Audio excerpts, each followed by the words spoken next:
Hello. അപ്പോൾ നമുക്കിന്നൊരു ബിരിയാണി ഉണ്ടാക്കിയാലോ? അപ്പോൾ നമ്മൾ ബിരിയാണിക്ക് ആവശ്യമായിട്ടുള്ള അരി ആദ്യം കഴുകി കുതിരാൻ വേണ്ടി ഇട്ടു. പിന്നെ സവോള, കൊച്ചുള്ളി, വെളുത്തുള്ളി അതൊക്കെ റെഡിയാക്കി വെച്ചു. ചിക്കനും കഴുകി വെച്ചു. പിന്നെ നമ്മൾ ചോറിനുള്ള വെള്ളം തിളയ്ക്കാൻ വേണ്ടി അതും വെച്ചു. പിന്നെ അതിന് ശേഷം നമ്മൾ ഉള്ളി ഐറ്റംസ് എല്ലാം ചതച്ച് വെച്ചു. പിന്നെ ചിക്കനിലോട്ട് നമ്മൾ ഈ ചതച്ചതും പൊടി ഐറ്റംസും എല്ലാം കൂടെ പുരട്ടി വെച്ച് അമ്മ ആണ് ഇന്ന് ബിരിയാണി വെക്കുന്നത്. അപ്പം നമ്മളിനി എണ്ണ ഒഴിച്ചു, സവോള അതിലോട്ട് വഴറ്റാൻ വേണ്ടി ഇട്ടു. സവോള ഒരുവിധമൊക്കെ വഴണ്ടിങ്ങനെ വന്നപ്പോൾ നമ്മൾ ചതച്ച് വെച്ച കൊച്ചുള്ളിയും ഇഞ്ചിയും അതെല്ലാം കൂടി ഇട്ട് അതും ഒന്ന് വഴണ്ട് വന്നപ്പോഴത്തേക്ക് നമ്മളടുത്ത് പുരട്ടി വെച്ച ചിക്കനും കൂടി ഇട്ട് കൊടുത്തു. അങ്ങനെ ആ ചിക്കനും ഒന്ന് റെഡിയായിട്ട് വന്ന് അതിനകത്ത് കുറച്ച് വെള്ളങ്ങളൊക്കെ ഇറങ്ങിയപ്പോഴത്തേക്കിനും ബാക്കി പോരാതുള്ള വെള്ളം കൂടെ നമ്മൾ ഒഴിച്ചു കൊടുത്തു. ചൂടുവെള്ളമാണ് ഒഴിക്കുന്നത്.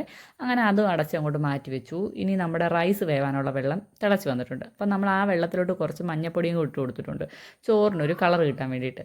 അങ്ങനെ അതും വെന്ത് വന്നിട്ടുണ്ട്. ഇടയ്ക്കുള്ള വീഡിയോ ഒന്നും എനിക്ക് എടുക്കാൻ പറ്റിയില്ല.